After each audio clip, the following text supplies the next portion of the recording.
Welcome back to the channel, guys. Today we have another unboxing video. Today we're going to do a slight comparison as well. So here is my old Conquer helmet. This was my first helmet used mainly for drifting at Club Loose, at Ready Set Drift, at Pocono Raceway, and that's it. Have an old GoPro mount.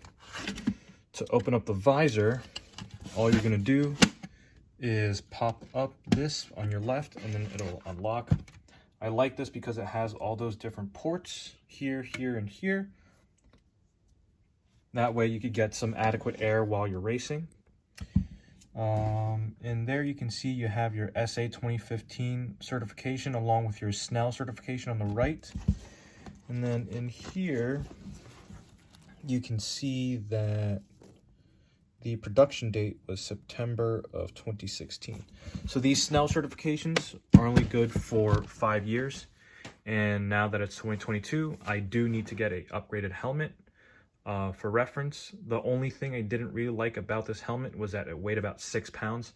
And while you're drifting with all those G-forces from sliding, it actually kind of gets you a little fatigued on your neck. So my next helmet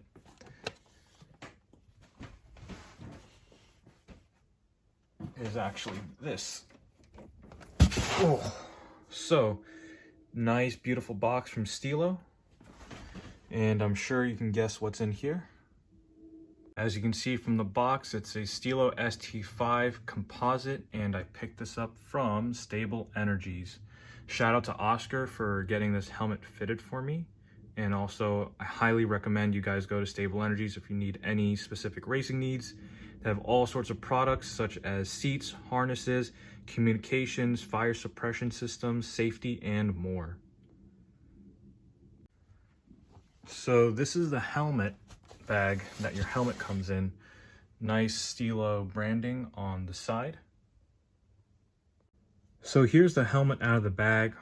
Awesome looking helmet, really aggressive. If I remember, I believe Valtteri Bottas in F1 uses one of these Stilo helmets as well. So as you can see right off the bat, your visor release is actually going to be in the middle. So you're just going to pinch this right here to release and open up your visor.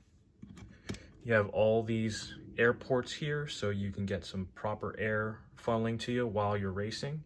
And on your left and your right hand side there, you have your ports. So on my right hand side, I actually have a water port for hydration while I'm racing. And then on the left hand side here, I have that reserved for communications in the future. So one of the advantages about the Stilo is that it's actually pretty easy to wire in some earmuffs. You can see right here, that's one of your ear pads. And then you have this one on the other side. In the front here, you can see you have your drink tube. And in the back, you have your Hans or frontal head restraint anchor points. So one of the other things about the Stilo that I really liked was that it's actually you can get it fitted for you. So inside, right here and here, you have your cheek pads, which you can actually swap out. So the stock cheek pads that these came with were actually a little too tight on my face. They kind of pushed my cheeks in, and if I needed to talk for any reason, it would actually cause me to bite down on the inside of my cheek, which you do not want that. But other than that, this helmet is perfect with the smaller cheek pads on the inside now. I am super excited to use this during the race season. And thank you for watching. Please comment, like, subscribe, and let me know what you'd like to see next. Stay safe.